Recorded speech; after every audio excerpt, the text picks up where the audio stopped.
ये है एक पेटाजूल। इसे एक पेटाजूल ऑफ एनर्जी से मुंबई जैसा बड़ा शहर कुछ घंटों तक नहीं बल्कि कुछ दिनों तक आराम से चल सकता है। इतनी एनर्जी होती है सिर्फ इस एक पेटाजूल में। अब ऐसे 40,000 पेटाजूल्स इकट्ठा करो।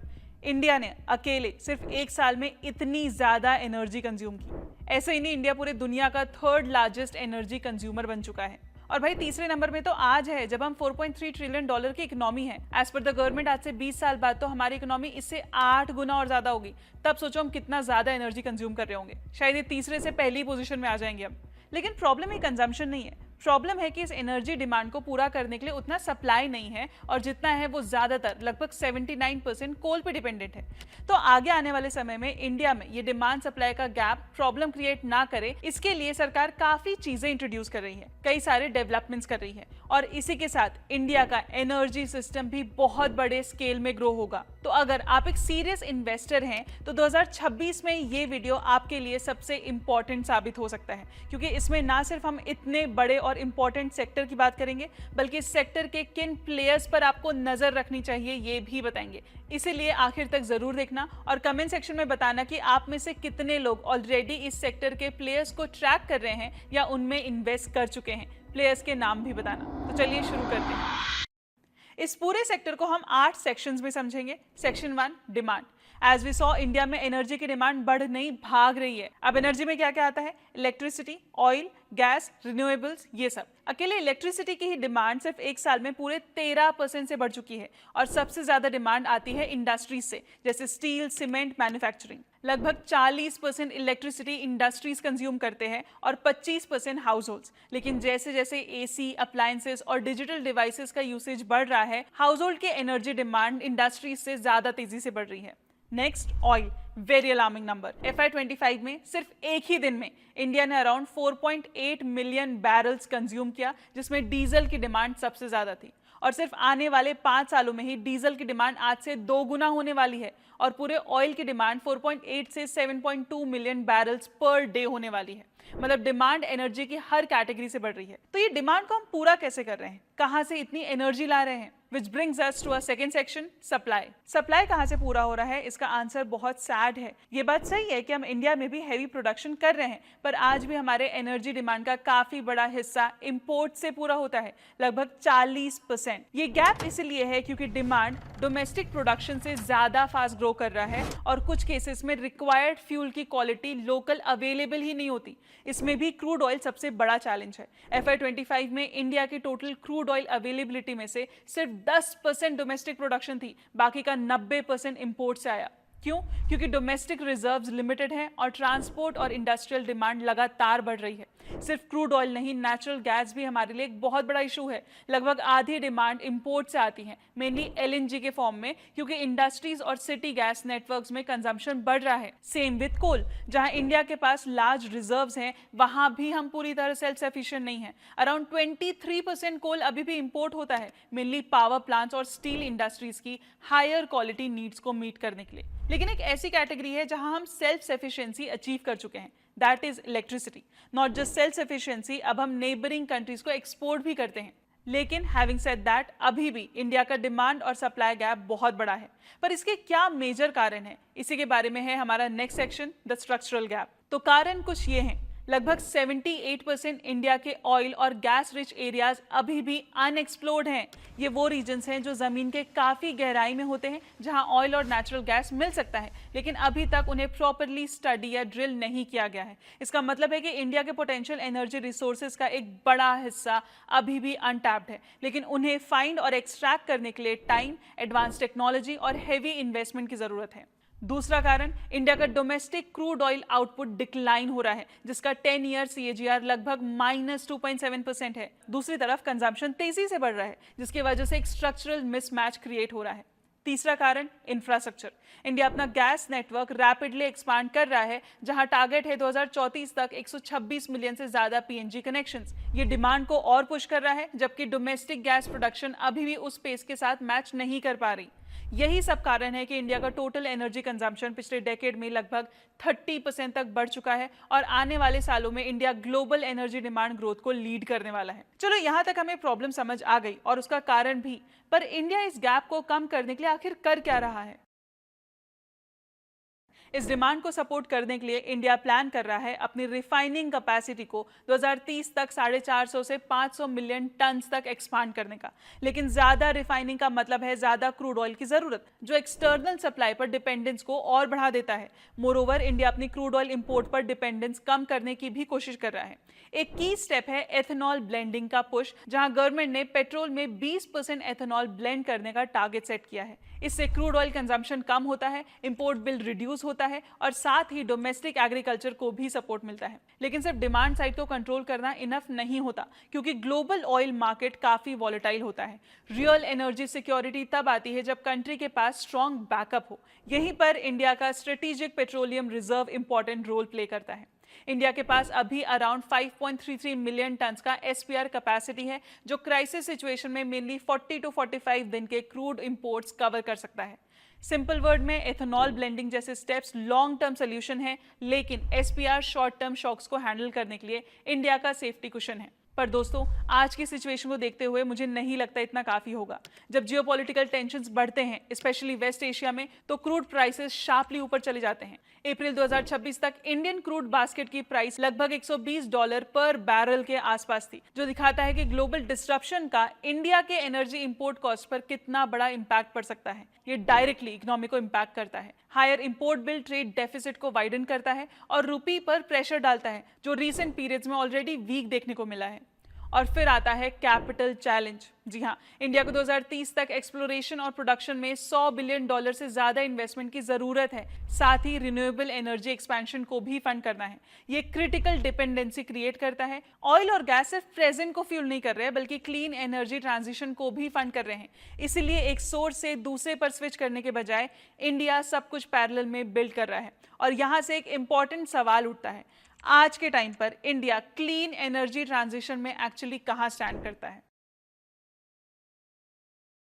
तो दोस्तों, इंडिया क्लीन एनर्जी की तरफ काफी फास्ट मूव कर रहा है। सोलर कैपेसिटी 2014 से 30 टाइम से ज्यादा ग्रो कर चुकी है और total renewable potential 4.7 million megawatt से क्रॉस कर चुके हैं, जिसमें सोलर का कंट्रीब्यूशन लगभग 71% है। इंडिया अब ग्लोबली रिन्यूएबल एनर्जी में टॉप कंट्रीज में रैंक करता है और इसी सेक्टर में इन्वेस्टमेंट सिर्फ कुछ ही सालों में 6 टाइम से ज्यादा बढ़ चुका है। बाहर से देखा जाए तो एक स्ट्रॉन्ग ट्रांजिशन लगता है, लेकिन ग्राउंड रियलिटी थोड़ी अलग है। कोल अभी भी सिस्टम को डोमिनेट करता है। ये लगभग 59% टोटल एनर्जी सप्लाई कंट्रीब्यूट करता है और अराउंड 74% इंडिया की इलेक्ट्रिसिटी जनरेट करता है। In fact coal based power generation लगातार बढ़ रहे हैं और 1.3 मिलियन गीगावाट आवर से भी क्रॉस कर चुके हैं। ये क्लियर रियलिटी को रिफ्लेक्ट करता है। जैसे जैसे रिन्यूएबल्स ग्रो कर रहे हैं, वैसे ही कोल भी उनके साथ एक्सपांड हो रहा है। इंडिया की डिमांड इतनी फास्ट बढ़ रही है कि क्लीन एनर्जी ज्यादातर नई डिमांड को मीट कर रही है, ना कि एग्जिस्टिंग सोर्सेज को रिप्लेस कर रही है। साथ ही सोलर और विंड हमेशा अवेलेबल नहीं होते और स्टोरेज अभी भी इवॉल्व हो रहा है, जबकि सिस्टम को 24/7 रिलायबल पावर चाहिए होता है। ये रिलायबिलिटी अभी भी फॉसिल फ्यूल से आती है और ट्रांजिशन भी उन्हीं पर डिपेंड करता है, क्योंकि ऑयल और गैस से आने वाली रेवेन्यूज क्लीन एनर्जी को फंड कर रही हैं। जो हम देख रहे हैं वो को एग्जिस्टेंस है। यहाँ फॉसिल फ्यूल्स प्रेजेंट को पावर कर रहे हैं और रिन्यूएबल फ्यूचर बिल्ड कर रहे हैं। इंडिया ने 2030 तक 500 गीगावाट्स नॉन फॉसिल कैपेसिटी और 2070 तक नेट जीरो का एम्बिशियस टारगेट सेट किया है, लेकिन इन्हें अचीव करने में टाइम लगेगा, क्योंकि आज भी सिस्टम लार्जली फॉसिल फ्यूल पर ही रन करता है। और यहीं से हम नेक्स्ट पार्ट पर आते हैं, ये पूरा एनर्जी सिस्टम एक्चुअली कैसे काम करता है और कौन सी कंपनीज इसे ग्राउंड लेवल से ड्राइव कर रही हैं। It's time to discuss our players.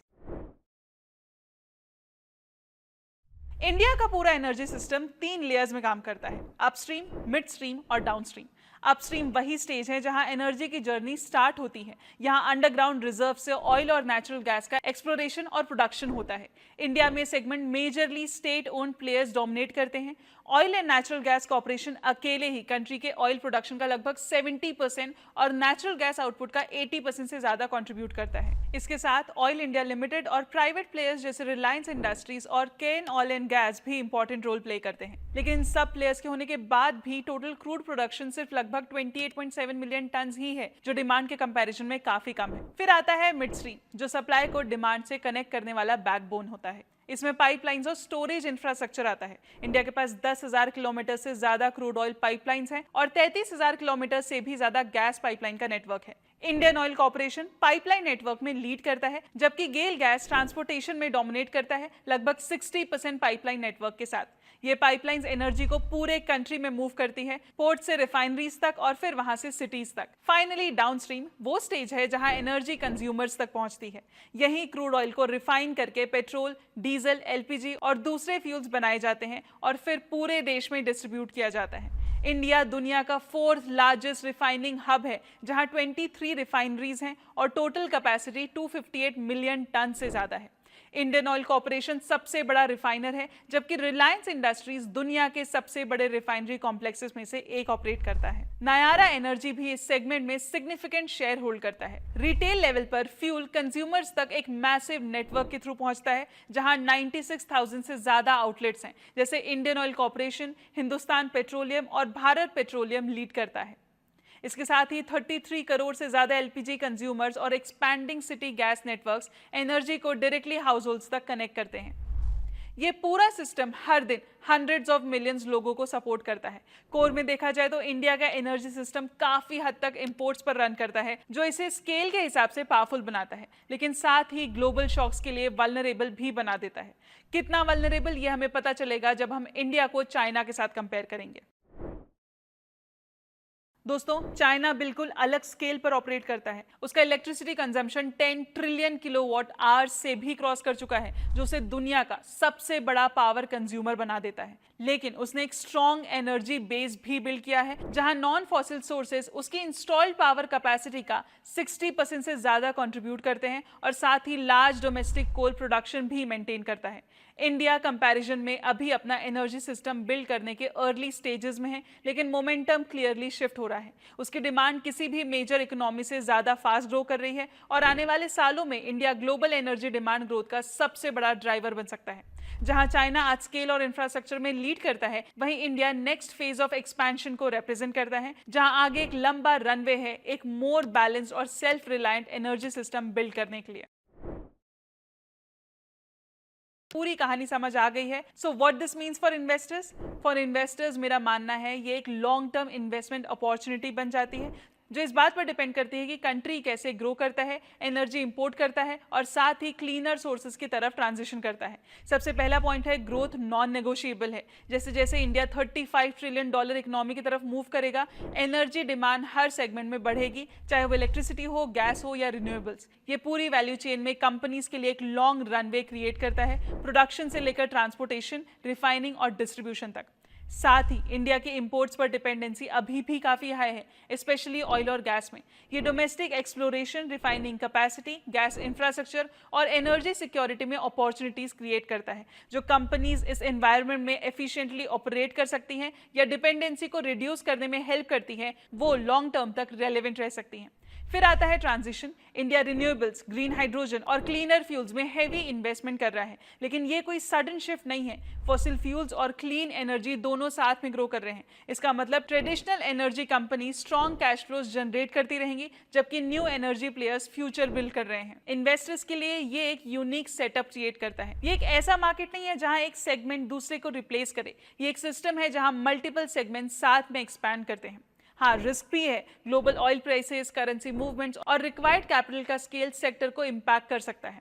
Energy businesses capital intensive होते हैं और एग्जीक्यूशन यहाँ क्रिटिकल रोल प्ले करता है। लेकिन एक बात क्लियर है, इंडिया अपनी एनर्जी डिमांड को स्लो नहीं कर सकता, क्योंकि उसकी इकोनॉमिक ग्रोथ उस पर डिपेंड करती है। और जब डिमांड इतनी स्ट्रांग और कंसिस्टेंट हो, तो अपॉर्चुनिटी सिर्फ सेक्टर में नहीं होती, बल्कि उन कंपनीज को आइडेंटिफाई करने में होती है जो इस पूरे ट्रांजिशन को लीड करेंगी। तो आज हमने इंडिया की पूरी एनर्जी स्टोरी ब्रेक डाउन की, राइजिंग डिमांड और सप्लाई गैप से लेकर फॉसिल फ्यूल, रिन्यूएबल्स और उन कंपनीज तक जो इस सिस्टम को पावर कर रही हैं। अगर आपको यूजफुल लगा हो तो लाइक, शेयर एंड सब्सक्राइब जरूर करें। कमेंट सेक्शन में बताइए कि क्या आप इस सेक्टर को ट्रैक कर रहे हैं, इफ यस, कौन से प्लेयर्स। मिलते हैं अगले वीडियो में। Investments in securities market are subject to market risks. Read all the related documents carefully before investing.